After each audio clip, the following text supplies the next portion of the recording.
দর্শক, পাশে যে ভিডিওটা দেখতে পাচ্ছেন আপনারা, সেটা আমাদের বিধানসভার সত্যজিৎ বর্মন, শিক্ষা প্রতিমন্ত্রী এবং বিধানসভার তিনি একজন মেম্বার। তিনি আজ মিটিং করলেন। সেখানে তিনি বললেন যে তিনি নাকি খুব সাধারণ মানুষ। তিনি কানাইয়ালাল আগরওয়ালের সপক্ষে তিনি তাকে সম্মাননা জানিয়ে তাকে বিধায়ক বানিয়েছে তার পরিপ্রেক্ষিতে। তো আমি একটা জিনিস বুঝতে পারছি না, সত্যজিৎ বর্মন 2021 সালে বলছিল যে হেমতাবাদ বিধানসভায় একটা কলেজ হওয়া দরকার, এই জন্যই তাকে ভোট দিয়েছিল জনগণ। কিন্তু সেটা তিনি এড়িয়ে যাচ্ছেন। এখন 2026 চলে আসছে সামনে, তো তিনি সম্বর্ধনা জানাচ্ছে তার নেতাদের। তিনি 5 বছরে কি করলেন একবারও বলেনি। তিনি শিক্ষা প্রতিমন্ত্রী, তিনি শিক্ষার বিষয়ে কি বললেন একবার বলেনি। তাহলে তিনি নেতাদের নিয়ে, সভাপতিদের নিয়ে, মেম্বারদের নিয়ে ভোট প্রচার করছেন। আগে থেকেই তিনি তৈরি হয়ে আছেন।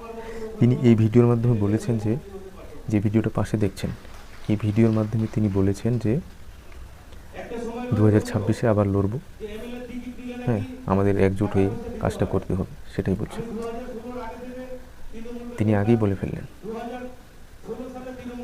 আর এই ভোট প্রচার নিয়ে তিনি এই মেম্বারদের নিয়ে বৈঠক করছেন, যেটা বোঝা যাচ্ছে।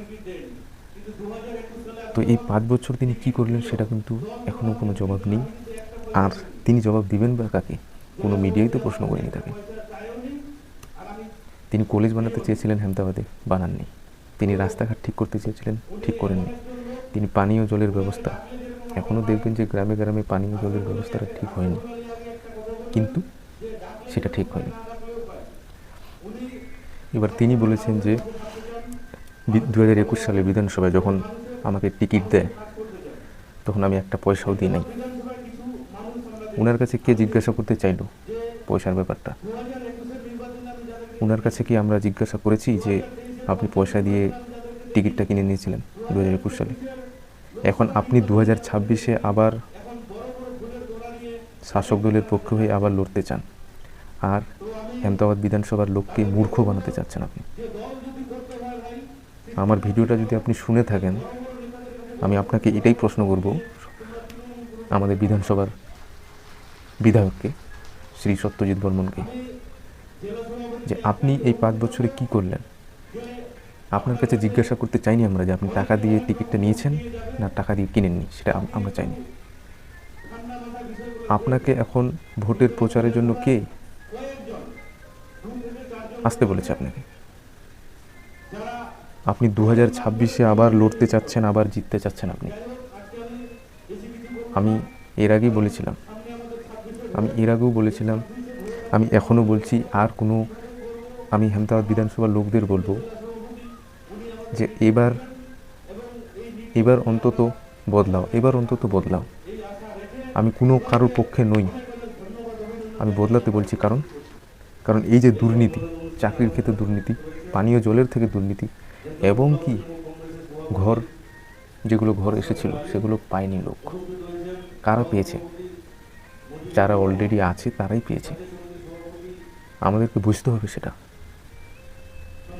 আর শ্রী সত্যজিৎ বর্মন এখন বলছে মানুষদের যে আমি 2021 সালে পয়সা দিয়ে টিকিট নিই। আপনি বলছেন আপনি সাধারণ, আপনার কাছে ব্যবসা আছে। আমি অন্তত আমি গভীরে ঢুকবো না। আপনি এই কথাটা আগে বলুন, আপনি 5 বছরে কি করলেন? আপনি এখন আবার মানুষকে অজুহাত দিয়ে আপনি আবার লড়তে চাচ্ছেন। 26-এ আবার লোকের মূর্খ বানাতে চাচ্ছেন আপনি 26-এ আবার লোককে মূর্খ বানাতে যাচ্ছেন। আপনি 26-এ আবার হিন্দু মুসলিম করতে চাচ্ছেন আমাদের এই হেমতাবাদ বিধানসভায়। আমি দেখলাম আমাদের গ্রামে যে ঘর এসেছিল, যাদের বাড়ি এসেছিল, যাদের পাওয়া যোগ্য ছিল তারা পায়নি, যাদের পাওয়ার যোগ্য ছিল তারা পায়নি, আর যাদের পাওয়ার যোগ্য ছিল না তারা পেয়ে বসে আছে। তাহলে সত্যজিৎ বর্মনকে আমরা বিধায়ক বানিয়েছি কিসের জন্য? আমরা 2026-এ আবার ভোট আসছে, আবার সত্যজিৎ বর্মন বলছে যে আমি টিকিট 2021 সালে কিনে নিয়ে নেই। আর আপনি কিনে নিয়েছেন কিনা সেটা তো আমরা কীভাবে জানবো? আপনি যদি কিনেও নিয়ে থাকেন আমরা কীভাবে জানবো সেটা? এখন 2026-এ আপনি আবার লড়ছেন। আমি এটা বলতে চাচ্ছি যে আহমেদাবাদ বিধানসভার জনসাধারণ মূর্খ নয়, এখানে শিক্ষিত আছে, আর এই শিক্ষিতরাই চাকা ঘুরাবে। আমি সমস্ত যারা যারা ভিডিওটা দেখছেন আপনারা এই ভিডিওটাকে শেয়ার করুন। ইনি শিক্ষা প্রতিমন্ত্রী, কিন্তু শিক্ষার বিষয়ে কথা বলেনি। ইনি শুধু যেখানে উরস হচ্ছে, যেখানে দুর্গাপূজা হচ্ছে, সেখানে গিয়ে তিনি ভোট প্রচার করবেন। এই 26টা আসতে দিন, দেখবেন শুরু তো হয়ে গেছে অলরেডি। মিটিং করছে ভবনে, এই যে ভিডিওটা দেখছেন সেটা ভবনের মিটিং। ভবন ভাড়া করে মিটিংটা স্টার্ট করেছে তারা। সম্বোধনা বিরাট। কাদের জানাচ্ছে? আম পাবলিককে না, নিজেরাই নিজেদের সম্বোধনা জানাচ্ছে।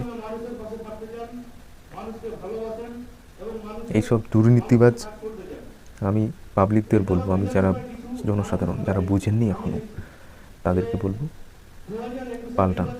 অনেক হয়েছে, 15 বছর হয়ে গেছে, এখন পাল্টান, সময় আছে এখনো। 2026 সাল, এরা অনেক আপনাদের টুপি পরাবে, অনেক মাথায় তিলক লাগাবে। হয়ে গেছে, এখন স্টপ করুন। এখন শিক্ষা ব্যবস্থাটার দিক দেখান, চাকরি পাচ্ছে না অনেকজন।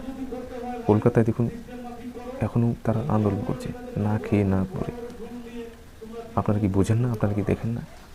সেখানে কে হিন্দু না মুসলিম, সেগুলো সব তো একই। বুঝতে হবে আমাদেরকে।